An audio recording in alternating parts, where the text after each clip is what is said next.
Ośrodek narciarski Draicinen, po włosku Trecime, czyli 3 szczyty.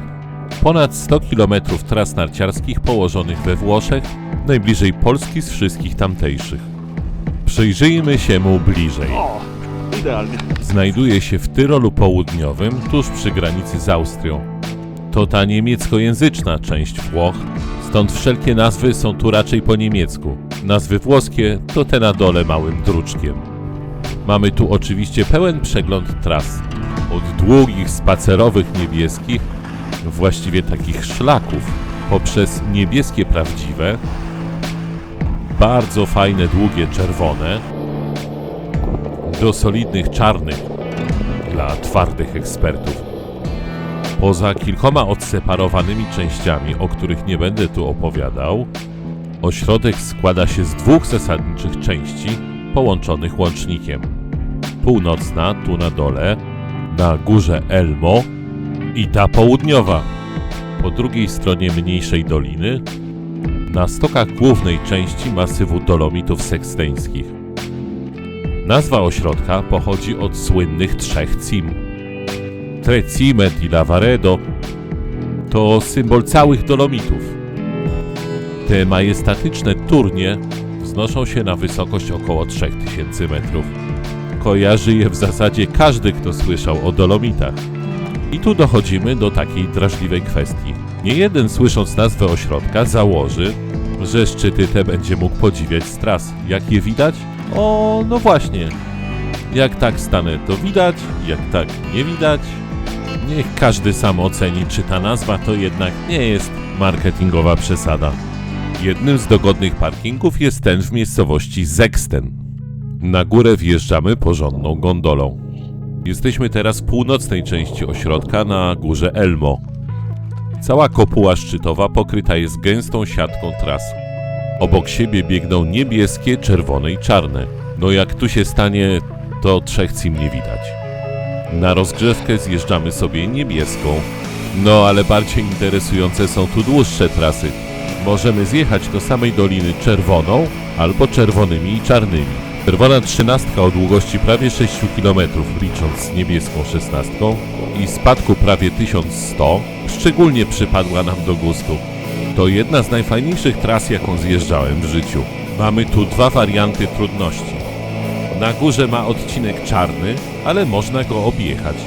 Łagodny objazd niestety przecina stromszy wariant dokładnie w połowie, dość niefortunnie i można natrafić na taką właśnie sytuację. Oba warianty zbiegają się nieco niżej w lesie i dalej mamy kilka kilometrów równej, umiarkowanie stromej czerwonej.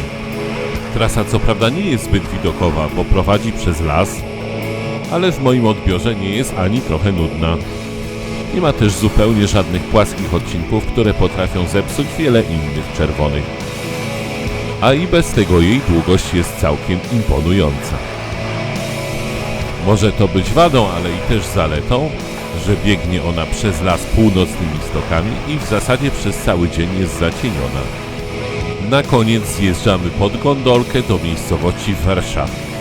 Leży ona w Dolinie Pusterii. To główny ciąg komunikacyjny tego regionu. I tu jest okazja, żeby opowiedzieć o bardzo ciekawym rozwiązaniu. Otóż wzdłuż tej doliny biegnie kolej. Nie ma w tym nic nadzwyczajnego, ale jeździ tu ekspres narciarski. Zatrzymuje się w 2 głównych ośrodkach narciarskich regionu, w Kronplatz i właśnie w Draicinen. Wygodnie zwozi on narciarzy z innych miejscowości w dolinie.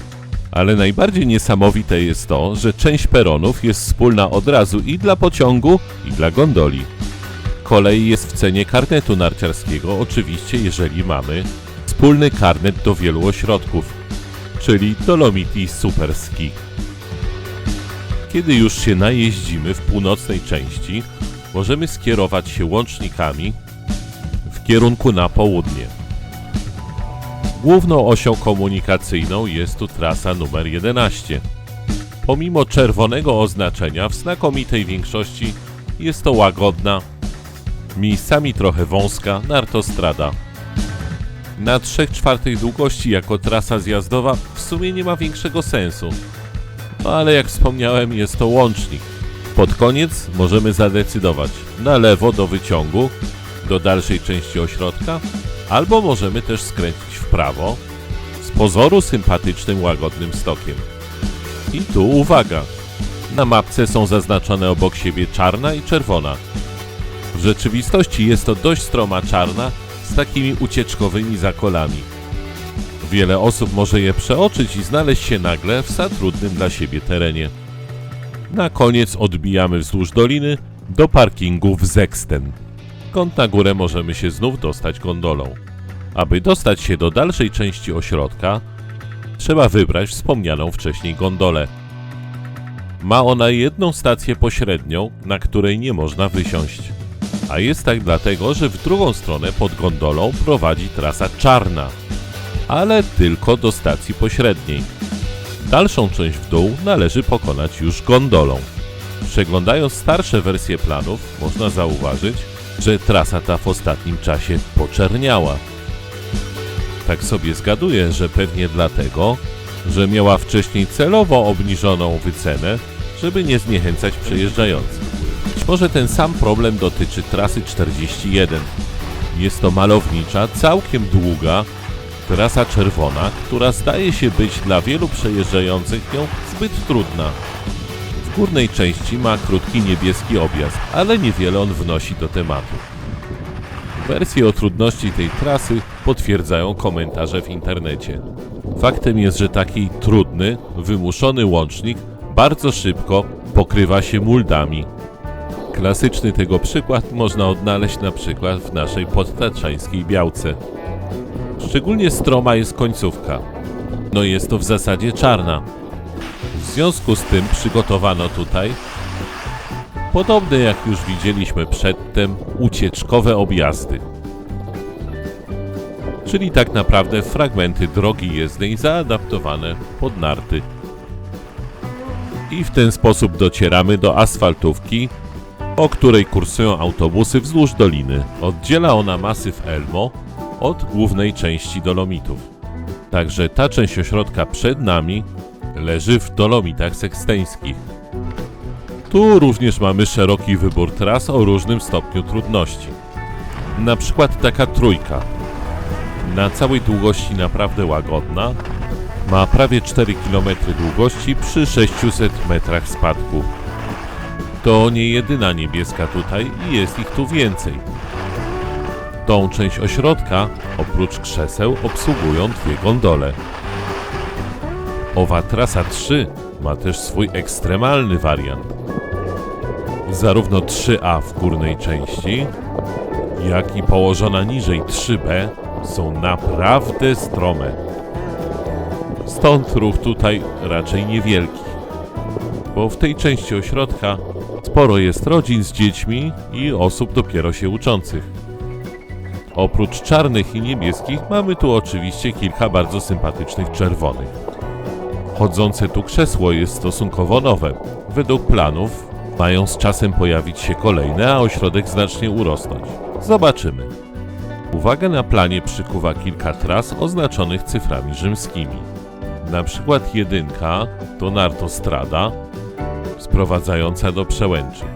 Niestety okazuje się być miejscami nie tyle nawet płaska, co prowadząca lekko pod górę. Biedni snowboardziści. Nagle ni stąd ni zowąd w środku lasu okazuje się nam taki widok. No proszę, co za uprzejmość. Kreuzberg Pass to całkiem malownicze miejsce i jest tu mini ośrodek narciarski. Talerzyki, 2 trasy i 2 hotele. Jak już tu jesteśmy, no to zjedziemy. Chociaż nie po to jeździ się w Alpy, żeby jeździć na talerzykach.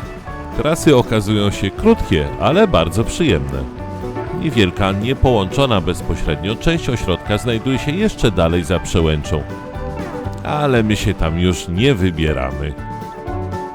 I w ten sposób udało się nam z grubsza przejechać cały ośrodek. Oczywiście nie wszystkie trasy, ale na tyle, żeby wyrobić sobie zdanie. Co do powrotu z Przełęczy, bierzcie autobus. Jest tu niby jakiś szlak, ale jak nie macie biegówek na wymianę w plecaku, to sobie darujcie. Objeżdżamy jeszcze parę tras Pora zrobiła się późna, czas kończyć naszą wycieczkę. Kierujemy się zatem ku gondoli i wjeżdżamy wzdłuż 41 do góry. My zjeżdżamy z góry do jej połowy i skręcamy w wariant C. Jest to bardzo malowniczy zjazd do doliny. Na koniec podjedziemy jeszcze orczykiem do 7B i trafimy na parking, z którego rano startowaliśmy. A, jeszcze parę słów o okolicy. Jak padło na początku, to bardziej Austria niż Włochy. Przynajmniej jeśli chodzi o język i gastronomię. Owszem, w każdej restauracji można zamówić pastę, a często też pizzę. Ale bez problemu dostaniemy też Knödeln, a także inne typowo niemieckie specjały. Teraz to już naprawdę koniec naszej relacji. Wszystkich Was zapraszam do innych moich filmów i dajcie łapkę w górę, a może nawet zasubskrybujcie. Do zobaczenia przy następnych filmach.